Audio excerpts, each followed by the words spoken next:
తీర్పును మనం తీరుస్తూ ఉంటాము.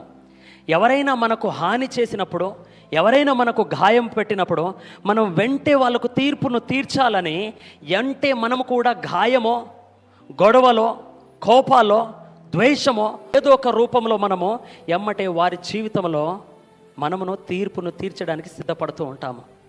కానీ యేసయ్య ఏమన్నాడు? తీర్పు తీర్చడం నా వశము, నేను చేసే పని.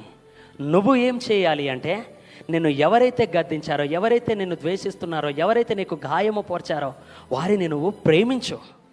ఎందుకో తెలుసా?